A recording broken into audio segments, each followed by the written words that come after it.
Declassified. The 100-meter spy. The untold story of the deadliest race at the 1980 Moscow Olympics. Introduction. The Games of Silence. Moscow, July 1000. The 22nd Olympiad was meant to be the Soviet Union's coming out party. It was supposed to be a showcase of communist perfection. But the United States had boycotted the Games in protest of the invasion of Afghanistan. The atmosphere in Moscow was not festive. It was sterile. The streets were scrubbed clean of dissidents. The weather was artificially controlled by cloud-seeding planes.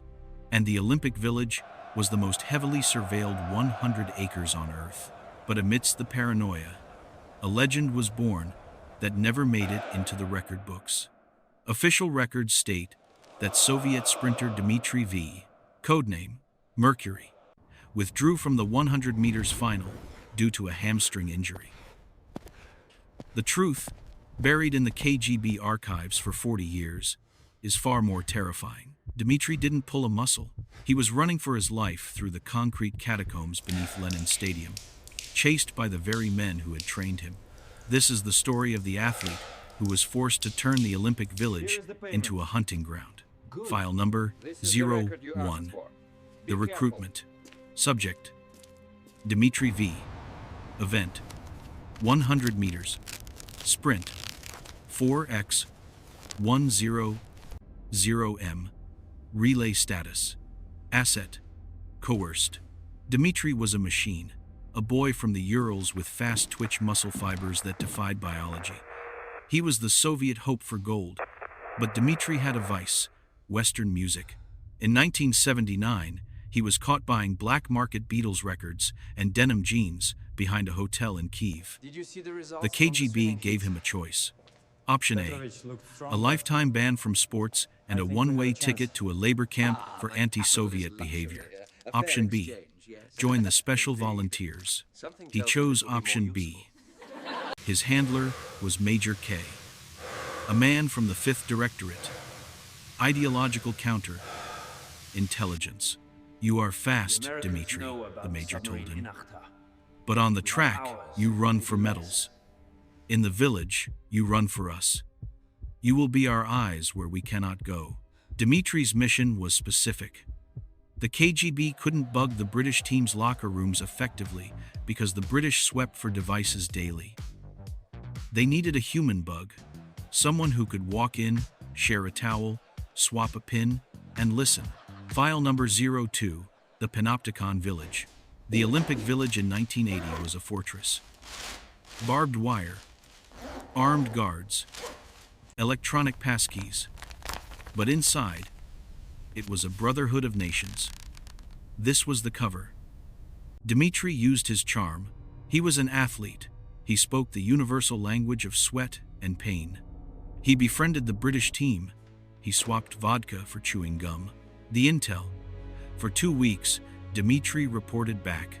Who is sleeping with whom? Blackmail material. Who is buying illegal caviar? Leverage. Who is smuggling letters to dissidents? The gold mine. Dmitri was good at it. Too good. He began to feel the thrill of the spy game. But then, he got too close to the target. A British decathlete named Alan. Alan wasn't just an athlete.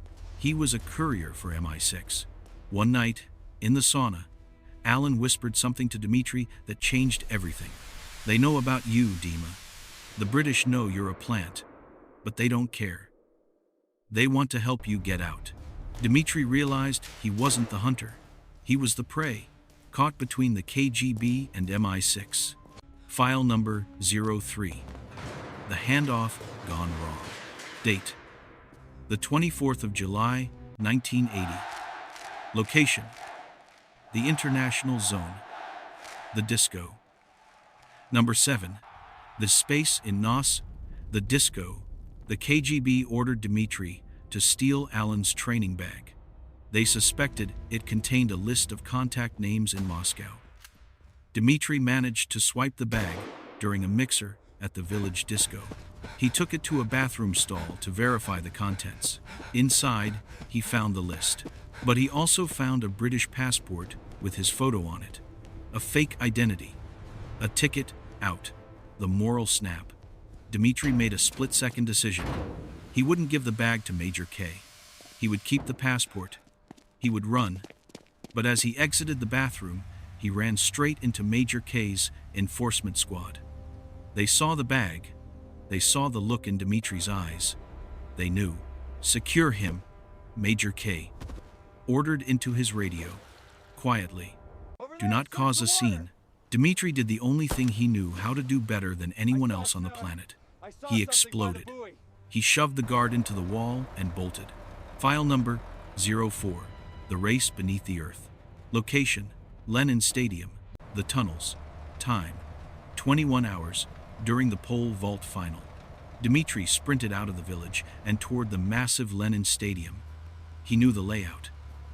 He knew the service tunnels that connected the village to the main arena. The KGB team was in pursuit.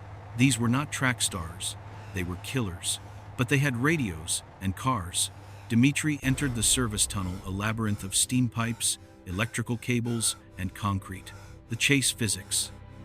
This was a race of pure biomechanics. The surface, slippery concrete. Dmitri was wearing sneakers, not spikes. He had to adjust his gait, shortening his stride to maintain traction. The obstacles, maintenance carts, confused janitors, piles of equipment. Dmitri hurdled them with Olympic grace. The sound. Above him, 80,000 people were cheering for the pole vault.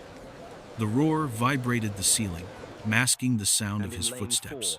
He was running a 400 meters race in a maze. Behind him, he heard the heavy boots of the KGB agents. They drew weapons. Stop, or we shoot. But they couldn't shoot freely. A stray bullet hitting a gas pipe or echoing up into the stadium would cause an international incident. Dmitri used this hesitation. He hit top speed estimated at 38 kilometers per hour, tearing through the darkness. He was a blur of Soviet red. File number 05. The finish line. The tunnel ended at the loading dock, where the waste trucks exited the stadium. Dmitri burst into the night air. His lungs were burning, his legs were jelly. He saw the flashing lights of a militia, police, car blocking the exit. He was trapped. The decoy. But Dmitri had the British bag. He threw it over the fence into the river, creating a distraction. While the guards looked at the splash, Dmitri dove under a parked waste management truck that was idling, waiting to leave. He wedged himself into the undercarriage, holding onto the oily axle with the grip strength of a gymnast. The truck rumbled past the checkpoint. The guards waved it through. Dmitri hung there for 20 kilometers, suspended inches above the asphalt, breathing in exhaust fumes, escaping the city he was supposed to conquer. Conclusion: the Ghost Olympian, Dmitri V, never ran in the 100 meters final. The official Soviet press release stated he had returned to his hometown for family reasons. In reality, the truck stopped near a forest outside Moscow. Dmitri rolled out, bruised and burned. He never used the British passport. It was too dangerous. Instead, he lived underground in the Soviet Union for 10 years, moving from city to city, working as a laborer, hiding his face. It wasn't until the collapse of the USSR in 1991 that he resurfaced. The legacy. Dmitri V now lives in a quiet village in Estonia. He limps the result of the damage done to his hips during that night under the truck. He watches the Olympics on TV. When asked by a local reporter if he regrets missing his chance at gold, he simply smiles and says, "The gold medal is just metal." That night in the tunnels, I won something more important. I won the race against my own shadow. The 1,980 Moscow Games are remembered for the boycott, but in the intelligence community, they are remembered for the sprint, the night an athlete proved that the fastest man on earth wasn't on the track, he was underneath it.